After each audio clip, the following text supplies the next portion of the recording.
They say water is the new oil. This simple phrase captures a complex and growing reality for our world.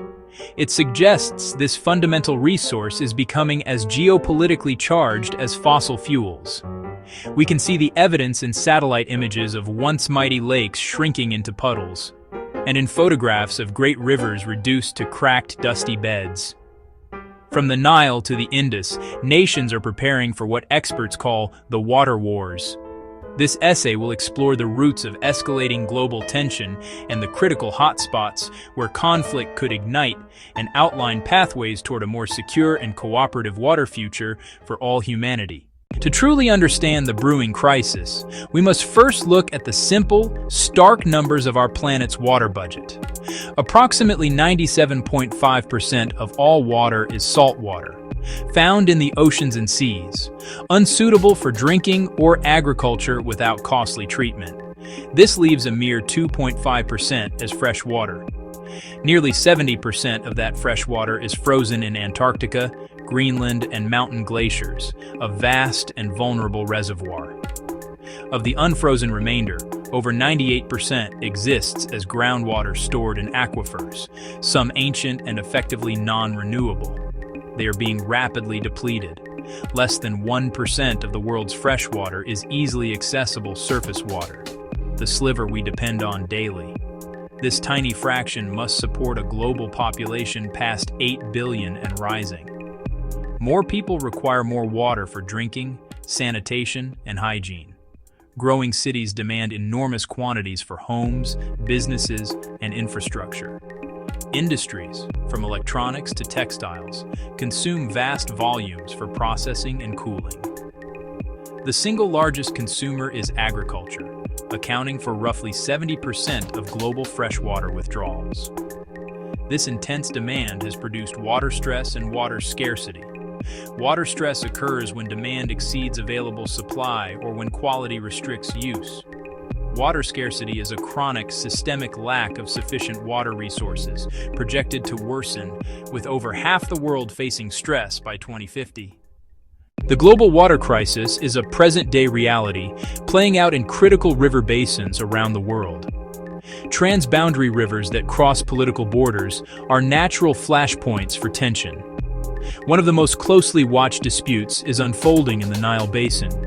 Ethiopia's Grand Ethiopian Renaissance Dam on the Blue Nile has created profound anxiety downstream. Egypt, almost entirely dependent on the Nile, fears upstream control could threaten agriculture and the economy. In South Asia, the Indus, shared by nuclear-armed rivals India and Pakistan, makes any dispute exceptionally perilous. The 1960 Indus Waters Treaty has been resilient, but new hydropower projects and changing glacier melt now strain it. Through its southeastern Anatolia project, Turkey built large dams, altering flows before the Tigris and Euphrates reach Syria and Iraq. Downstream, reduced water has devastated agriculture, damaged the Mesopotamian marshes, and worsened urban shortages.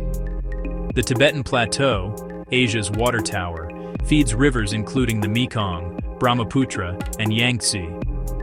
As China builds a cascade of megadams, Vietnam, Cambodia, Thailand, and Laos face erratic flows, reduced fish catches, and diminished sediment. A lack of transparent data and cooperative agreements from Beijing fuels suspicion and deep concern across Southeast Asia. The geography of a river basin creates an inherent political dynamic. Upstream nations possess strategic advantages over downstream neighbors. They can build dams, divert water for irrigation, or release pollutants, with immediate consequences downriver. This power imbalance is called hydrohegemony.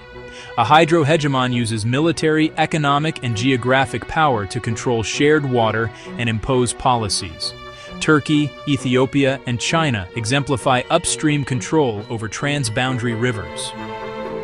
Water diplomacy uses political and technical dialogue to negotiate cooperative agreements and coordinate operations. Joint institutions share hydrological data, build trust, and prevent crises. The private sector adds complexity. Investment can bring efficiency, but raises equity concerns and the risk of commodifying a human necessity. Climate change dangerously amplifies pressure on water. A warming planet is altering the global water cycle. Historical patterns are no longer reliable, bringing more intense droughts in some regions and catastrophic floods in others. This volatility creates profound uncertainty, complicating long-term water management. Rapid glacier loss threatens rivers that hundreds of millions rely on, with early surges and floods, then long-term declines in flow. Desalination has become a lifeline in arid coastal nations. Though energy-intensive and brine-producing, innovations are reducing costs and impacts. Advanced recycling turns wastewater into irrigation, industrial supply, even drinking. Singapore's NEWater shows closed-loop security. In agriculture, sensors, drones, and AI deliver precisely the right water at the right time, boosting efficiency. These technologies are not a panacea, but they are essential tools for adapting to a water-scarce future. A future of cooperation, not conflict, demands political will, technological innovation, and a shift in public consciousness. The most crucial element is international cooperation. Nations sharing basins must move beyond rivalry toward shared management. Establish robust treaties and empower river basin commissions, modeled on the Rhine, to share data, coordinate projects, and resolve disputes. Turn shared rivers into conduits of cooperation rather than channels of conflict. At national and local levels, efficiency is paramount. Reduce urban leaks. Incentivize water-saving irrigation. Switch to less thirsty crops. Manage groundwater reserves robustly to avoid pumping aquifers dry. Strong governance and clear regulations prevent a tragedy of the commons. Raise public awareness so leaders and citizens see water as precious and finite. Promote simple water-saving habits at home. Build political support for investments and policy changes. When people understand where their water comes from and the stresses it faces, they support necessary choices for sustainability. Those choices protect communities and the ecosystems that depend on them. Ismail Serageldin warned that the wars of the next century would be fought over water. The risk of conflict is real, but not inevitable. Water flows across boundaries and ignores political maps, reminding us of our shared dependence on a single planet. We face a choice: allow competition to drive us apart, or build bridges of trust and partnership. If we act with wisdom and foresight, water can and must become a source of peace.